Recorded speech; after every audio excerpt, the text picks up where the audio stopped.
Continuamos en Reporte Urbano, un aporte al ciudadano. Estamos en vivo por AM 1010 Onda Latina en duplex con Radio 25 de Mayo. ¿Cuál es la web exacta, Julio? Radio 25 de Mayo es www.radio25demayo.com.ar. Y también estamos en duplex con más de 50 retransmisoras a nivel nacional e internacional presentes en España, Colombia, México, Estados Unidos, Costa Rica, Chile, Uruguay y toda la República Argentina. Nos metemos de lleno en este tema, ¿no? En este homenaje a las Islas Malvinas, y para ello doy la bienvenida a un colega, amigo y ex combatiente de Malvinas, el doctor Tomás Domínguez. Tomás, muy buenos días, ¿cómo estás? Muy buenos días, y bueno, buenos días a todos sus oyentes y a toda la gente que está ahí.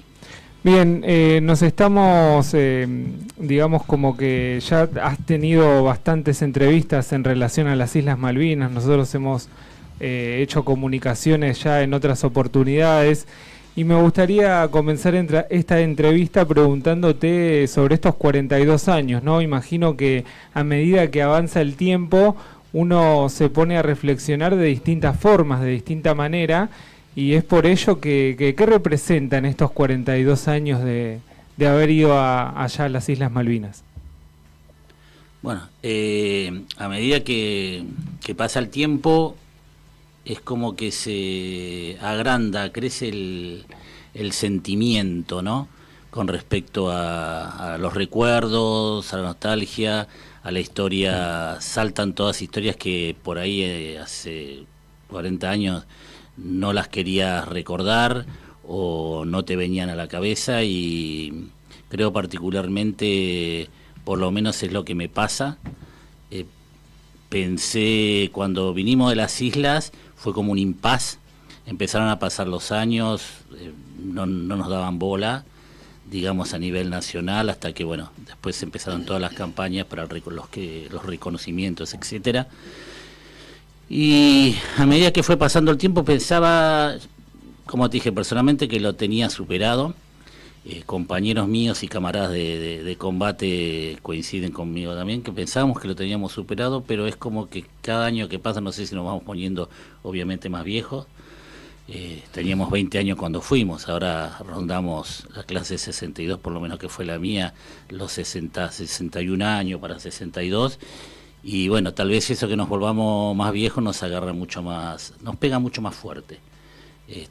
Por eso que cada vez está como siendo más complicado el tema de tratar estos temas, y bueno, afloran miles de recuerdos, no solo personal, en lo personal. Siempre hago hincapié, en esa época teníamos familia, hoy también la tenemos, pero o sea, armada ya por nosotros. Antes estaban, en mi caso, mi papá, mi mamá, hoy ya no están. Hay mucha gente de esa época que conoce mi historia, conoce mis recuerdos en el barrio y todo, que ya tampoco está.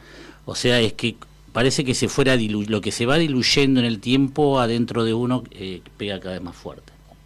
Imagino esa nostalgia, ¿no? que repercute, y cómo se apoyan en unos a otros, ¿no? Hablamos de niños que hoy ya son adultos, o adolescentes que hoy ya son adultos, y este apoyo entre uno, ¿no? Mancomunado con tus compañeros, que recién lo nombrabas, ¿no? Sí, es un tema entre nosotros, y que manejamos a veces con los propios familiares, con mi esposa, con mis hijos, que ya son adultos también, tienen más de 30 años, y también nos sentimos un poco tristes, porque esto empezó como cuando empezó en su momento los movimientos y las ayudas o el reconocimiento a nosotros los veteranos. Se fue desvirtuando, se empezó a meter la política en el medio. De hecho hubo bastantes incidentes con estos festejos del último año, y así vienen apareciendo. Razón por la cual yo nunca quise ni politizar ni polemizar en este tipo de casos. Vos sabés que nosotros trabajamos juntos y todo eso, es por eso que yo estoy acá. Si no, básicamente nunca me gustó ir a ningún programa, porque cuando se empezó a meter la política, se acabó lo que es el reconocimiento. Por lo menos en lo que yo considero a los héroes caídos en combate, usar la memoria de amigos y camaradas no es justo ni es sano. y no se merece, o no nos merecemos, y la gente no se merece que fue la que siempre apoyó, que se esté metiendo en el medio la política. Tomás, me sonó mucho cuando decías que obviamente se va diluyendo el recuerdo y qué sé yo, pero vos sabés que eso puede ser a nivel interno y personal, lo respeto en gran parte comparto, pero a nivel general, a nivel nacional, yo creo que son cada vez más grandes. Tal vez me expliqué mal.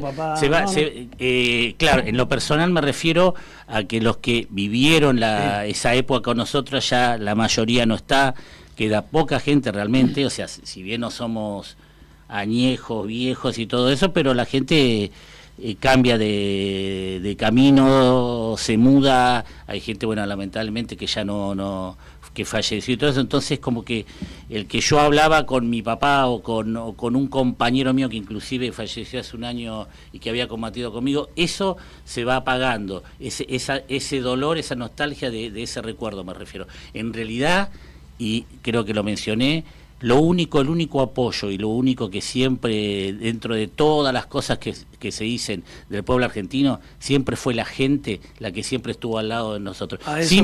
Sin polémica ni nada. Incluso la gente que por ahí tiene afinidad alguna ideología política, pero ciudadano común, siempre nos apoya, incluso en contra de ese trámite, esa politización que los últimos años se venía haciendo. La gente chapó el sombrero, tanto del mismo momento que bajamos del Canberra, que había terminado la guerra y vinimos a Continente, el apoyo de la gente de ahí hasta el día de hoy fue siempre incondicional, y obviamente las generaciones que vinieron ya lo toman, hijos, gente que no tuvo nada que ver con la guerra, que ni siquiera había nacido, es parte de la historia para ellos y lo toman como un apoyo incondicional hacia los veteranos, o sea, hacia la gesta en sí mismo, ¿no? Sí, igual a eso me refiero. Lo que yo la gente en que... primer plano, por ahí me expliqué. No, estuvo bien. Lo que ya chapó. Lo que les quede claro a vos y a todos es que al revés, cada vez más grandes son, cada vez más, el homenaje tiene que ser mejor, más lindo, mayor reconocimiento. Los chicos no preguntan, che, ¿qué pasó? ¿En serio hubo? ¿Y cómo fue? Y cada vez que uno va a buscar la historia y mira las películas y mira cómo vivieron, que se cagaron de frío, que se morían de hambre, que los maltrataron, que los trataban mejor a veces los ingleses que los propios argentinos. Entonces todo eso tiene que estar, y obviamente Roberto es un cultor siempre de la memoria y de la historia, y tiene que estar presente y vivo más que nunca para que no nos olvidemos nunca de todo esto y no se vuelva a repetir, ¿no? Bueno, yo iba a decir algo, justo Diego, vos hablaste de que son grandes, sí, son grandes, de ver nacional, ver mundial, ¿no? La gente es combatiente, ¿no? Pero hoy me pasó algo particular, porque iba al colegio con mi hija, y yo me quedé pensando, y mi hija me pregunta, papá, ¿por qué en el colegio no se habla tanto de Malvinas hoy en día? ¿Por qué no están hablando? Porque el último día de clase, antes de las mini vacaciones que tuvieron, nadie habló de Malvinas. Los maestros casi no hablan de Malvinas. ¿Por qué? Y el incidente que se protagonizó en los últimos días, claro, ¿no? En Punta Indio tenemos un compañero de nosotros, Ignacio Sandoval, que también es excombatiente, él era el 601 de Citibel, allá en las islas, y él estuvo justamente en ese incidente de Punta Indio, que nos habían invitado las autoridades, el intendente, y bueno, inclusive había militares, o sea, gente de las Fuerzas Armadas con los honores, las banderas, los uniformes, y todos arriaron la bandera y se fueron cuando la que hablaba, la oradora, que según lo que yo escuché, o sea, porque lo vi como lo pueden ver ustedes que están en las redes, una profesora de historia, dice, yo hablo de cosas como profesora de historia. Todos sabemos, yo lo sé porque, bueno, como abogado, como estudiante de Derecho, y como tal vez el común de la gente lo sepa, la historia depende a veces de quién la cuenta, ¿no? El libro que escribe un historiador no va a ser el mismo que el otro, y todo tiene una connotación a veces política. Yo siempre dije, estaría bueno se han escrito, pero también en contexto muy personal, que la historia realmente, que se escuche la historia de aquellos que nos tocó estar ahí y sentir. En primera persona. En primera persona. Los principales protagonistas. Cuando se habla mal de los militares, yo siempre hago un hincapié. No pongamos a todos los militares en la misma bolsa. Si queremos dar nombre y apellido, busquemos el que era el jefe del ejército en ese momento y presidente de facto de la nación, los 3 comandantes en jefe del ejército que tuvieron esa idea alocada para perpetuarse en el poder de querer hacer la gesta que hicieron a través de, obviamente, quien combate en la guerra, los soldados. Pero también los soldados están los cabos, los cosas que son exactamente igual que eran exactamente igual que nosotros. Inclusive había cabos que eran mucho más chicos que nosotros, porque obviamente en esa época se entraba a los 15 años a la Sargento Cabral y a los 17 años ya se salía siendo cabo. Y nosotros entrábamos con 18 y algunos 19 años a hacer el servicio militar. O sea que encima eran más chicos que nosotros. Esa parte de los militares, sin dar nombre, tuvieron también un protagonismo de vivir en carne propia la misma guerra que vivimos nosotros y sufrir las mismas falencias que sufrimos nosotros. Si faltaba agua, ellos no la fabricaban el agua, porque no son Dios para fabricarla. Y si faltaba comida para ellos, como faltaba comida para nosotros. Y si hacía frío, y te cagabas de frío con 15 o 10 grados bajo cero, en un clima oceánico, que siempre llovinaba y todo, la sufrían igual.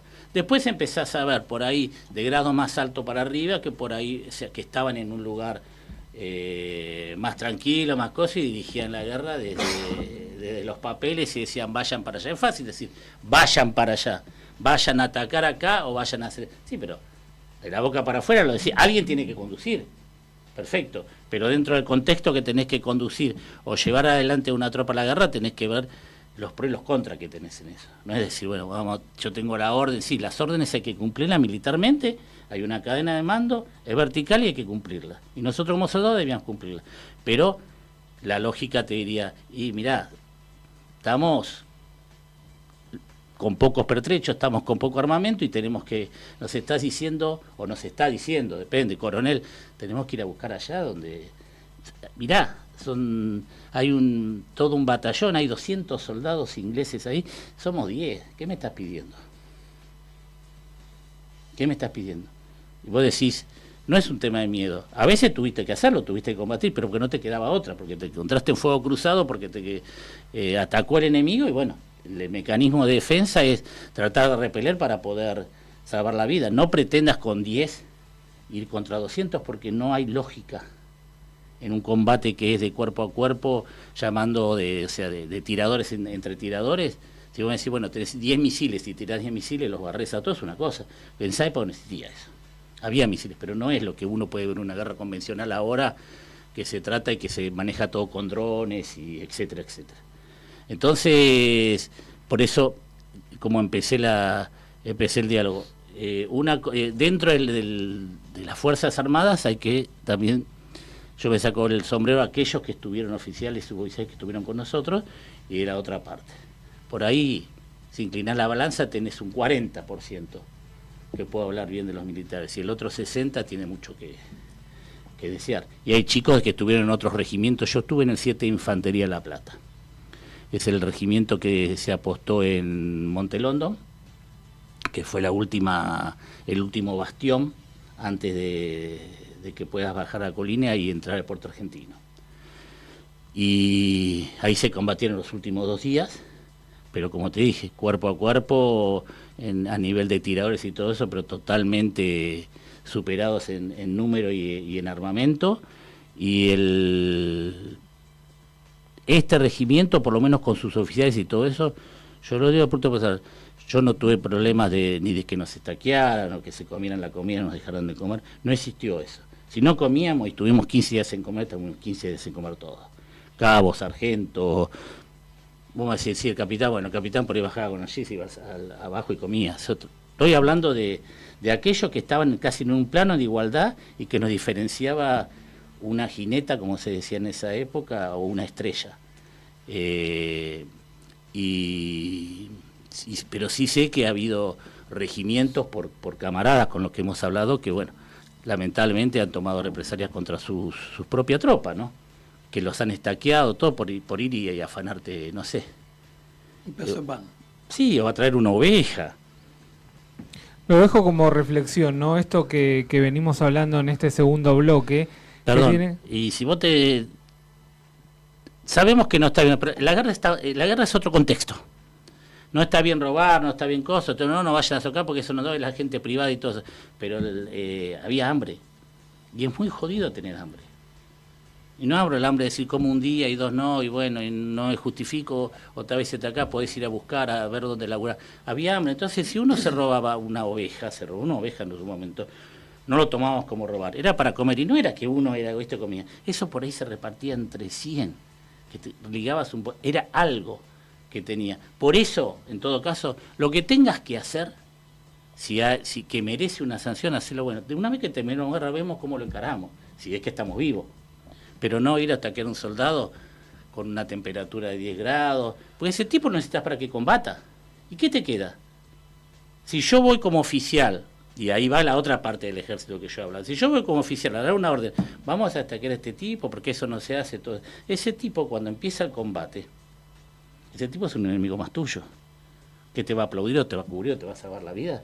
Si te mandó al muere prácticamente cuando todavía no has entrado en combate.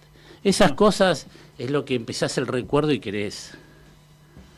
Pocas veces, estando en vivo en un programa, me pasa, todos tenemos sentidos, percepciones. El público, los oyentes pueden escuchar el relato, y del relato mismo van a entender lo que quiero decir.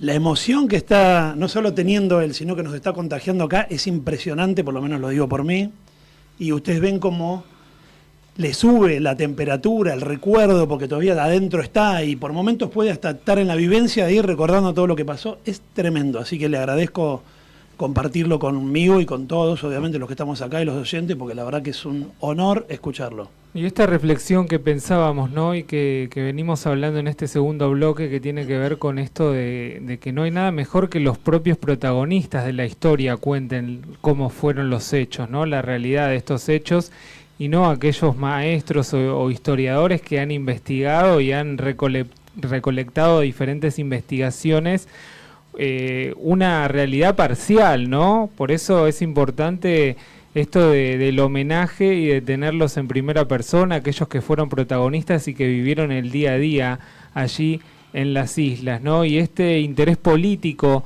del que tanto hablan, ¿no? Que no se acuerdan de los veteranos como no se acuerdan de nadie, ¿no? De aquellos grandes, de aquellos héroes, de aquellos próceres, pero sí se acuerdan en momentos oportunos, ¿no? Momentos que hay elecciones o momentos donde necesitan alguna foto, algún cambio de figuritas. Eso la verdad que es deprimente, es algo que repudiamos desde acá, desde esta humilde producción radial. Nos vamos a un mini corte y ya volvemos. Estás escuchando Reporte Urbano, con la conducción de Roberto Villalobos y Cintia Neves.